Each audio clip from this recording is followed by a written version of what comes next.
Hello and welcome to another episode of Not Too Deep. I'm your host, Grace Helbig. Very excited that we have Lisa Vanderpump, LVP, on this week's episode. We talk about everything. We talk about her starting as an actor in her child years to meeting her current husband, Ken, at a young age and getting married after 3 months, getting into the restaurant world, getting into the Bravo family, and creating all of the branch-off endeavors that she's made from there. We have just such a lovely conversation ahead of you. I'm still kind of processing that this even happened. So without anything else to say about it, please enjoy this episode of Not Too Deep with Lisa Vanderpump. Not too deep with Grace Helbig. Lisa, I'm so excited to talk to you. You are a woman that wears a ton of hats, literally and metaphorically. And that's true. You've already shared with us that you are a little tired today, but that's for good reason because you just reopened Pump. Is that correct? Yes, we opened it last night, and it's just such an emotional thing as well. You know, Yeah. It's been very difficult having all your businesses closed down, but I wanted to make sure the numbers were really rock bottom before we opened, not just for, the customers, but for my staff as well. Of course. It's just very, even though they're all masked up and, kind of all the protocols followed. Yeah. But so I was downtown and then I was, getting flowers and I was redecorating the restaurant. And when something's closed it was open for a couple of weeks in between, but a lot of work needed to be done. So I was up at 5 o'clock in the morning, but it was great. It was beautiful.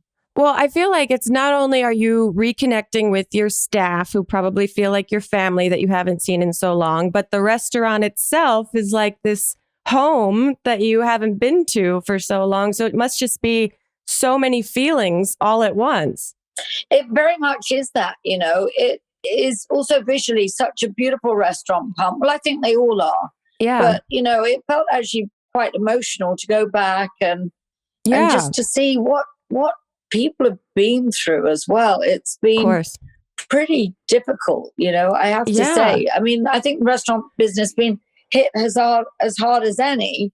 So to have everything just shut down, it is pretty sad. But now, we're back and it's going to be better than ever.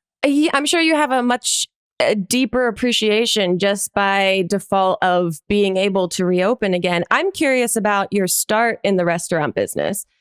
Because your kind of history is incredible to me. You are a child actor, is that correct? I went to drama school. Basically, actually, I've never really spoken about this, and I'm writing a book, so I should put this in as well. But I was a year ahead of myself. I had a brother. My brother died like 3 years ago, and we were very close, and he's a year and a half older than me. We were kind of almost like twins, really. Yeah. And he was going on to another school, but I had to stay in the same school and do 2 years. And you know what that's like. When you're at school, you don't want to go back to the younger class because year, they seem like the little twits a year younger than you. And I had to go back. And so my parents said, okay, you can go to dancing school and drama school for a year. And then you've got to go to, a school like my brother. Wow. So I went for a year and I never left.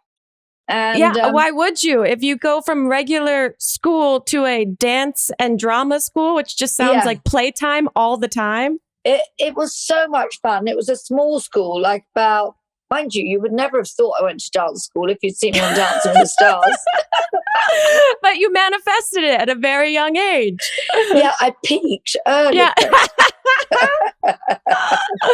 Now, okay, so you're involved in dance and drama and the arts. Now, where do you go from there? What's your trajectory that ends you up in the restaurant business? Well, that was meeting my husband, who really just basically, okay, so what happened? Give us the full story. This is a little bit of a story, actually. Okay, we have time. Don't worry. I was at drama school, and then I was supposed to go to drama college, and I was signed by London Weekend Television, which is, we only had 3 channels in England. Right. It's not like America. You have hundreds of channels. Too many options. Yeah. So we had 3 channels, and I was signed by London Weekend to do a series.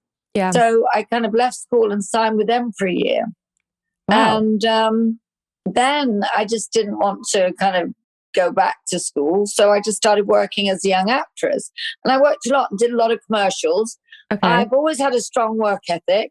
So I would have a nighttime job and I would be acting and doing commercials and things like that. So I managed to buy my own place when I was 19, which was, I'm very industrious. Yeah, it's very impressive. The grass does not grow under my feet. Even yesterday, I was downtown yesterday. When my staff see me coming, even though I love them and have a great relationship with them, oh boy, we are gonna move it. You know, like, let's do this. Yeah. So I kind of like was acting, and then I met my husband when I was 21 through my brother, and he had a wine bar. And it sounds like, but he had girls' fashion shops. So he was the ideal man. He could dress me and he could entertain me. He's quite a Renaissance man. Yeah. I know. And he was 16 years older than me. Well, he still is. And I met him through my brother. And I just fell madly in love. I would never do to anybody listening, do what I did. Don't do as I do as I say. You had a whirlwind romance. Yeah, and then after 6 weeks, he asked me to marry him. But he was a boy about town, and I was just... and so within 3 months, we got married. And as I walked down the aisle, everybody was thinking, she's got to be pregnant. She has to be, you know. But I wasn't. So we got married, and he had the wine bar, and I soon kind of put the damper on that, you know, that he was not going to be running around London with his trousers around his ankles. Yeah, that's for the best. So, and then we developed another wine bar and then a restaurant. And then we ended up, I think, with a total of something like 30 over a few years.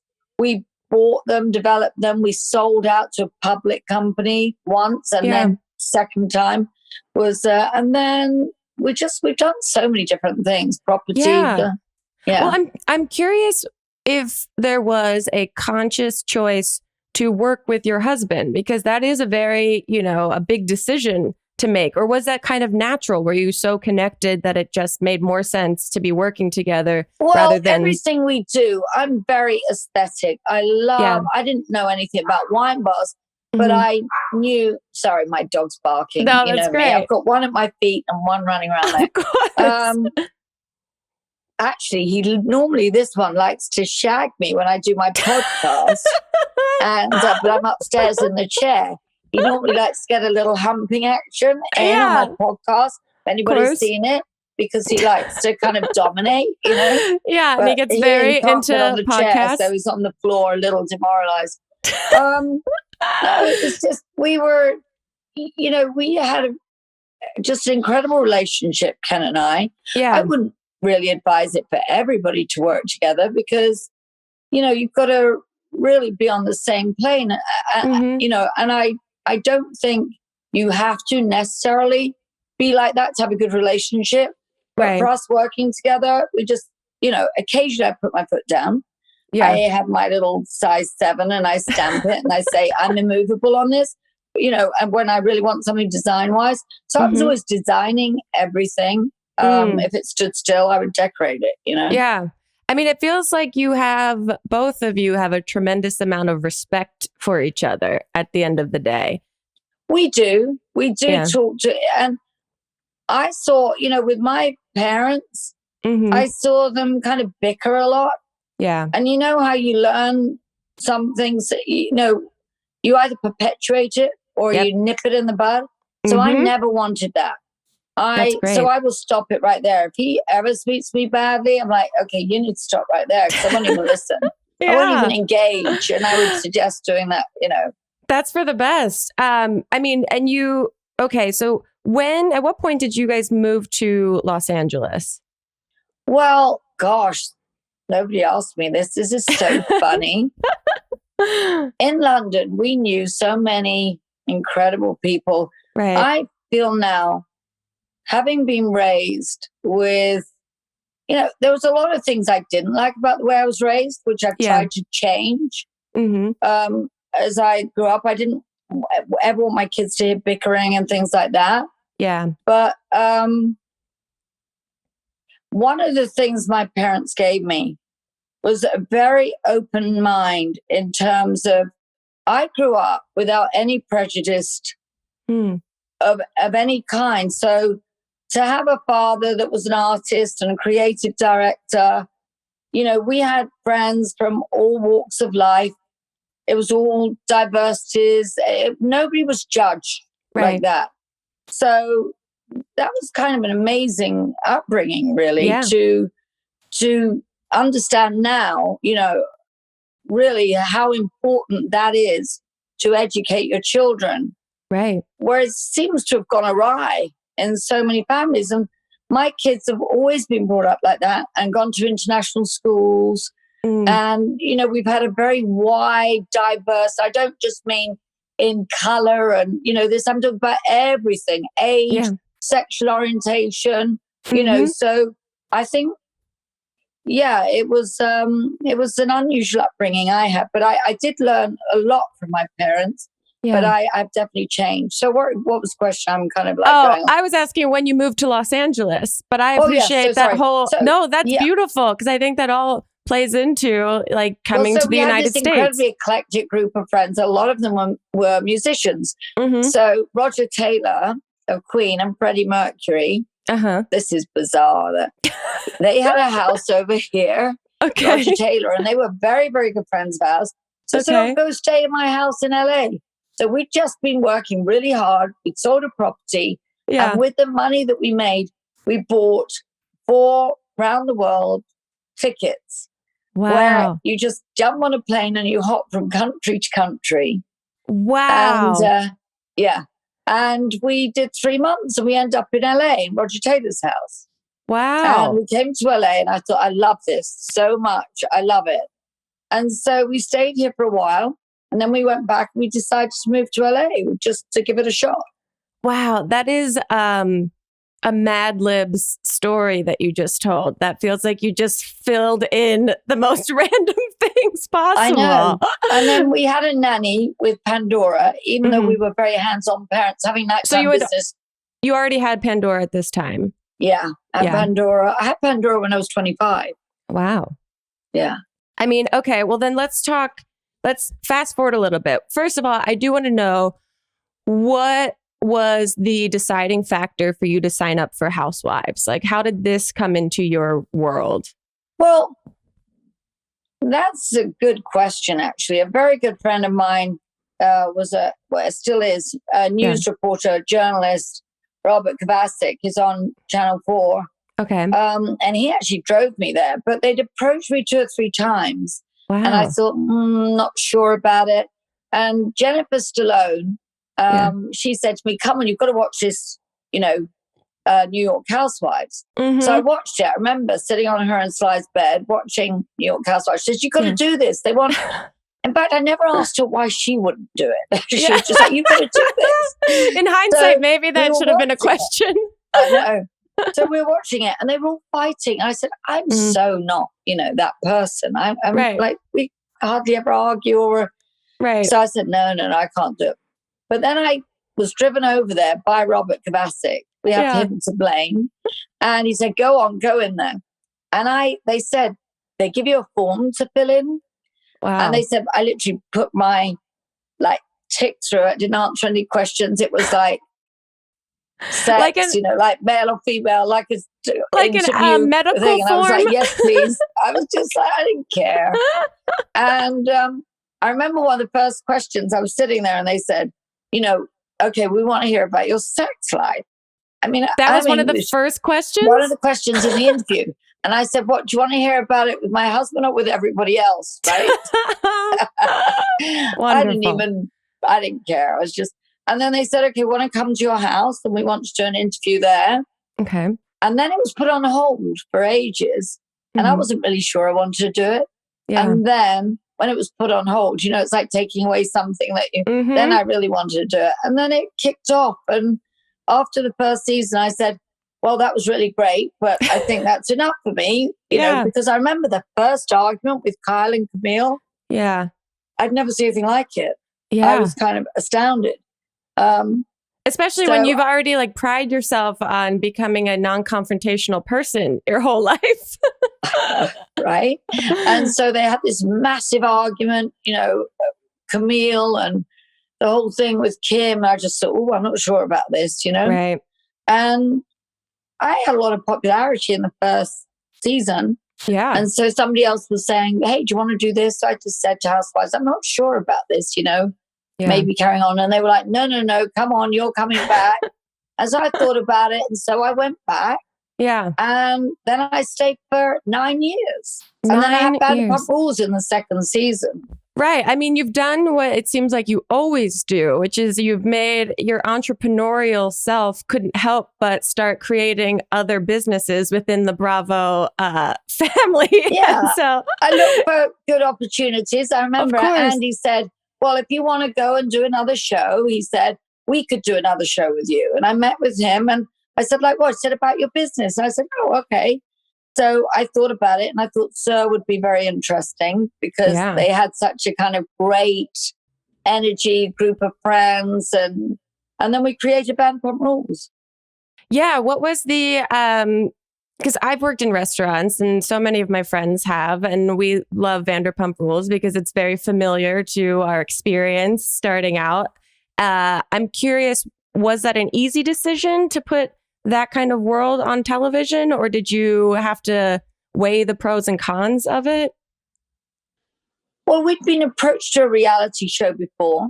Okay. And it wasn't, I was on Housewives and, I would have to be into it because obviously, I was kind of owned by Bravo at that time. Right. And it wouldn't make sense to do it without me in it. Right. But I did say, Bravo, I'll just be in it a little bit. And they were like, no, we've got other plans for you. So, it was a big decision. But I always think that you regret the things you don't do rather than things you do. I mean, clearly, if they're positive things. So it's kind of, if it goes wrong, learn from it, know? So I thought, okay, but I had no idea it'd be on for 9 years. And it'd be like this pop culture phenomenon. Truly, it is extremely iconic, and it must feel very humbling and exciting to have kind of fostered that whole iconic and legendary, foundational piece of reality television. I'm also curious, now you're working with your daughter on a new show called Overserved on E! And same with working with Ken. Do you and Pandora, was it you both wanted to do this? Did one of you had to talk the other into doing this show, or was this more of a natural kind of branch off? It kind of evolved naturally, really. Yeah. I was at home and I was okay. I have 3 housekeepers that, just have been with me years and years and years. And I'm always out. We've always had, thankfully, a large home. One would come in for 2 days. One would. So they didn't want to be in the house. And I'm very close to all of them when the pandemic, hit. So I was like, no, go do what you want, go home. And also I didn't know. I know some people said, they just kind of either have people move in and stay with them.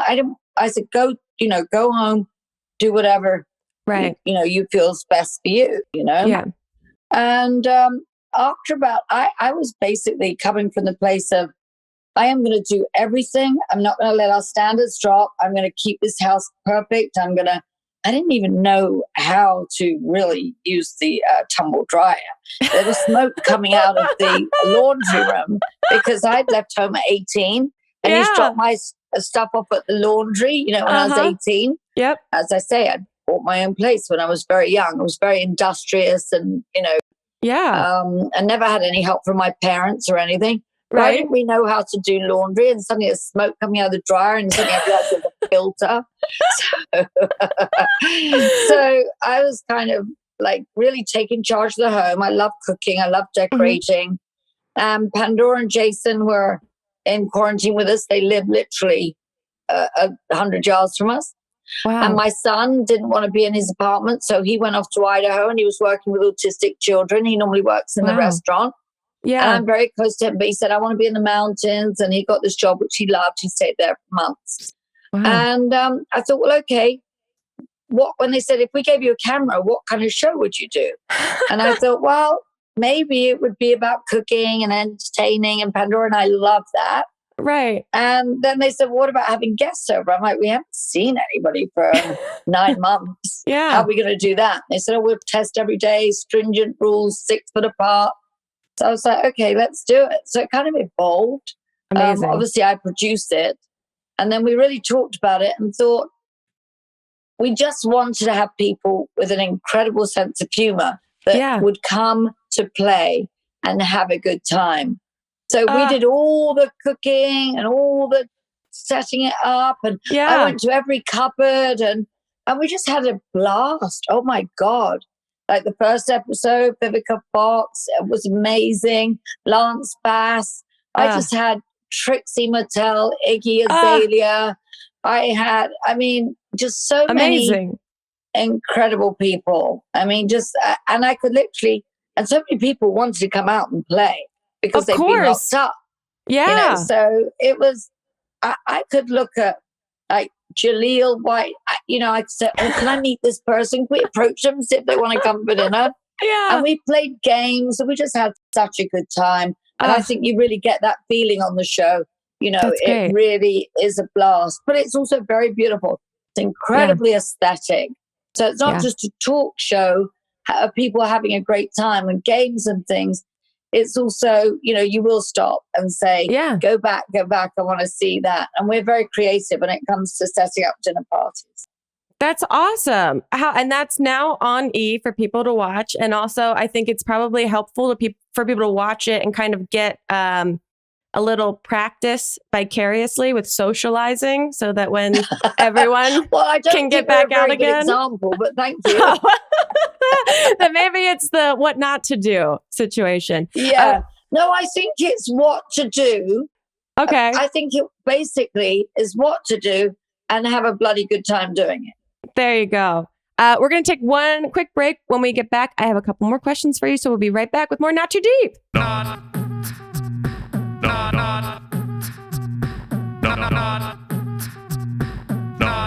Too Deep with Grace Helbig.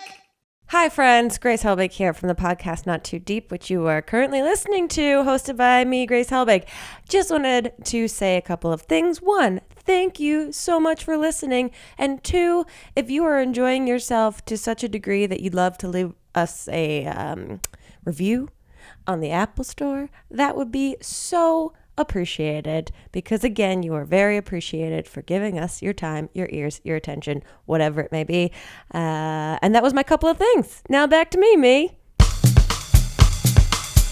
Okay, Lisa, we're going to get into the 2 questions I ask every single guest that is on the podcast.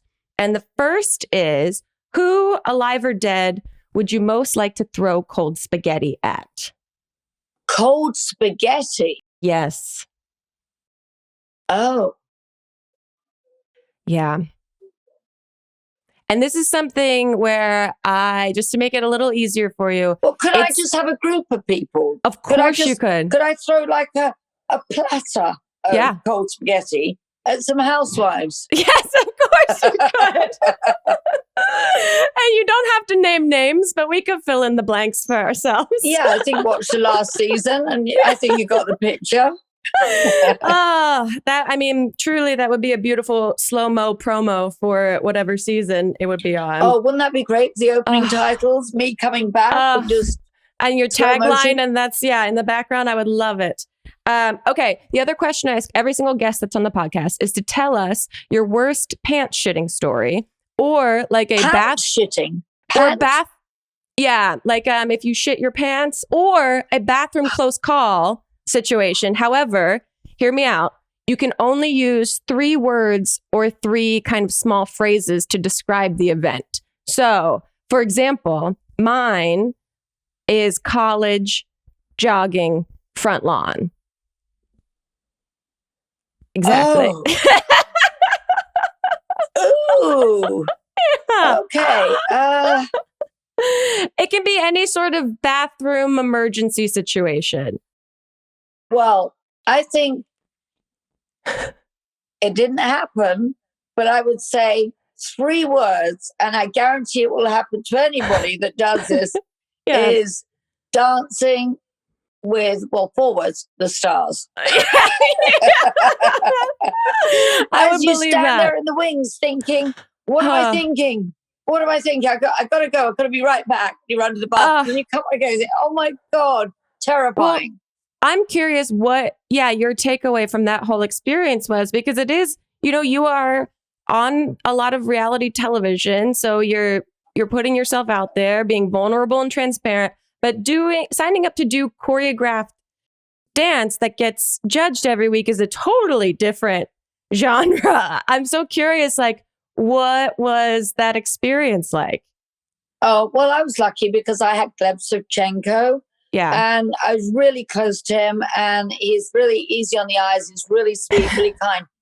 Did I find the choreography difficult? Yes, I did. And I think maybe with hindsight, he would have made it a bit simpler. When you start doing turns and going through the legs and things like that. Right. But it was an incredible experience. It really was. But yeah, that was one of the toughest things ever. I can't imagine it. It's so impressive, everyone that does it, but I wasn't very impressive. I mean, I cannot dance to save my life, truly. And so watching anyone try is like so impressive to me. Well, then you should be on it. But bear in mind, you will probably go up against athletes and people that are just super fit. I could barely put my socks on when I I know. I've embarrassed myself enough, like in the entertainment world. On the front lawn, that I don't need to put myself in a ballroom to do it all over again. Okay, Lisa, now we have a segment called Hot or Deep, where basically we're asking, would you like to answer a deep question or give us a hot take on something that's been bothering you lately? I'll go with deep. Okay, deep question. I'm actually really excited about this question for you. You've always been a very outspoken person. Your views on social causes and politics are important to you. How important is it to you that you speak on more touchy subjects as a public figure? Well, very. Yeah. I think we have a responsibility. Absolutely. It's, one of the things I don't like about this cancel culture is that it basically shuts down the doors of communication. Mm-hmm. Now, I do believe that actions have consequences, as we saw on Vanderpump Rules. Yes. But I also would like to keep moving forward and discuss with people so we actually end up in the same place, you know?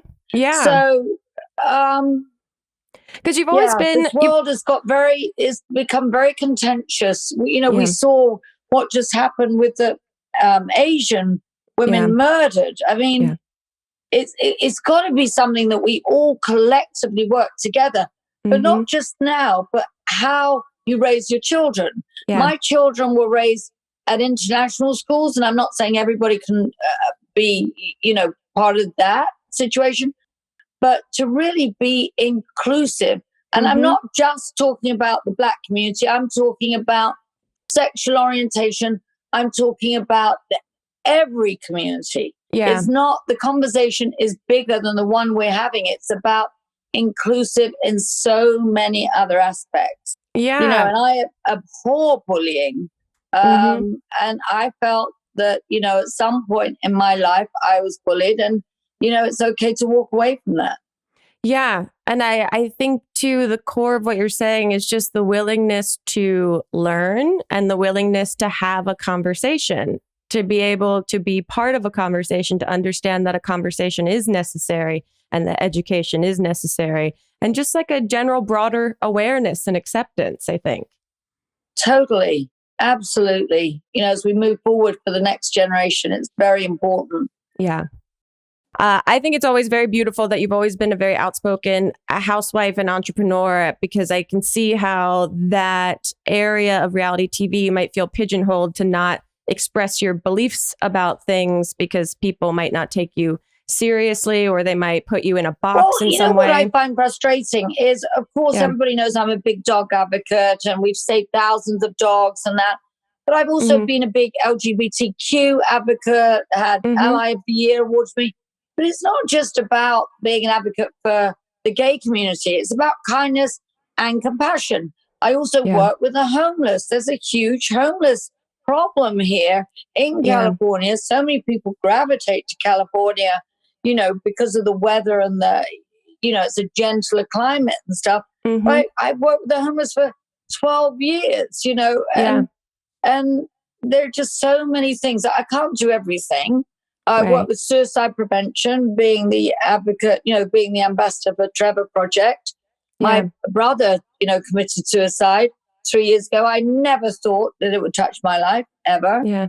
But I'm involved. I want to be an advocate for a kinder life. Yeah. Not just about, religion or race or, sexual orientation, about everything. Yeah. What difference does it make? What somebody looks like or who they're sleeping with. You see, I was blessed to be raised that everybody was equal. That was the gift that my parents gave to me. And, I think that's the world. That's exactly how we want to live. Now, some assholes, but assholes come in every, denomination. Yeah, very true. I like that. Assholes come in every denomination is a great t-shirt I would buy. Hey, remember I coined that one. That's all you. Okay, we're going to take one last break. When we get back, we have people that write in that need some advice in their lives and would be so happy if you and I could help guide them in some capacity. So we'll be right back with more Not Too Deep. I wonder if we'll agree. I know.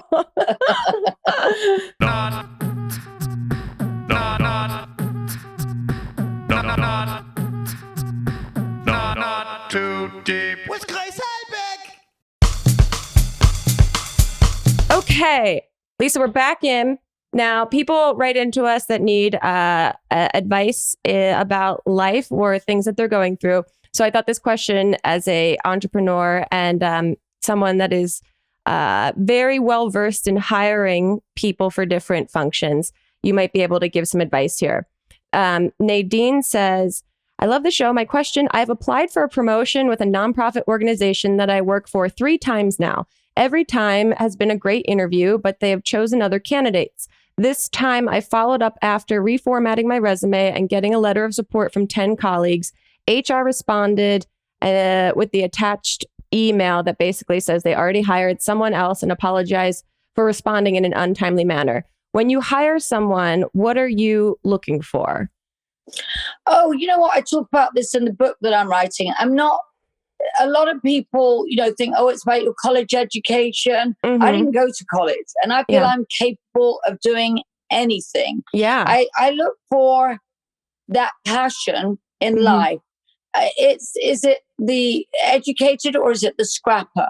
Like I'm a bit of a scrapper. As I said, I left work I left school at 17, signed up doing an acting gig, and I never went to college. So I don't think it's all about that. I think college is about a competition to see who gets the grade, to basically see how committed you are. Yeah. I interview a lot of people. Now, what I would be interested to hear from this young lady is, did they see her resume before she went in to the interview, or did she arrive at their interview and then, can we put it on a resume? If they saw her resume prior to going into the interview, then it's something that she's not doing. I would think, maybe, is she engaging properly? Is she listening? Is she asking the right questions? Right. For me, I look for passion in somebody's eyes. It's not about this, and it's great if they've got a Harvard education and they really want to work for me and they've got great energy and they're well presented. Yeah. But it's not about that. It's about how somebody relates, what they bring to the table, the light in their eyes, their commitment.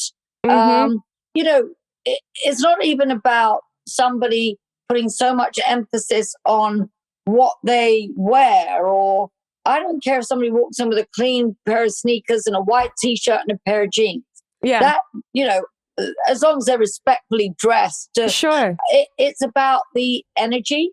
Yeah. It's about, they should have a good understanding of the job they're going into, for sure. Before. On the others, okay, here's a question on the other side of that.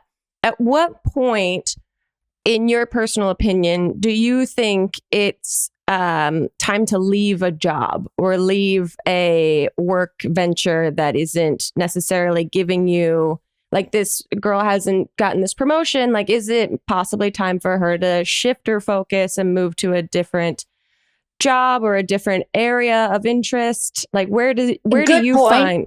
Yeah. Good point. I really appreciate it if somebody comes to me and says, I want to be, look, we're in a very ephemeral town here. Yeah. People kind of casual jobs.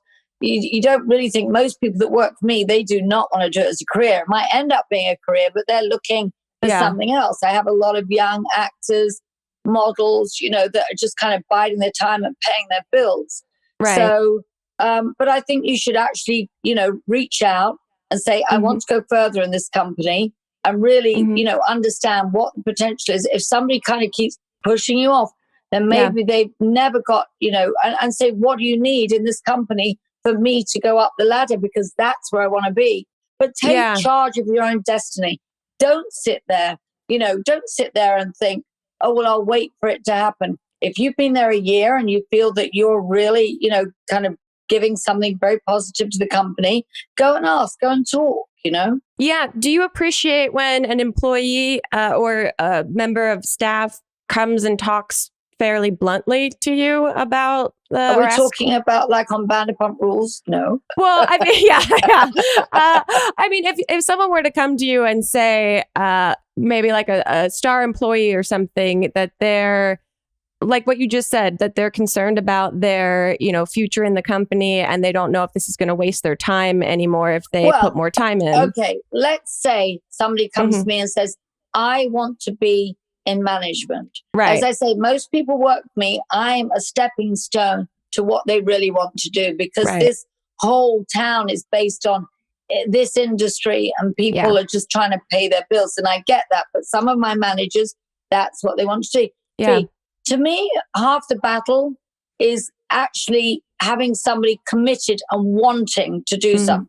Because we show a very different energy if we want to do something or if we're just doing it because we have to. Right. If, for example, if there's a sale on at Neiman Marcus, we're going to be out that door. We're going to be running down the thing and we're going to be there, right? And we're going to be there on time, ready to go.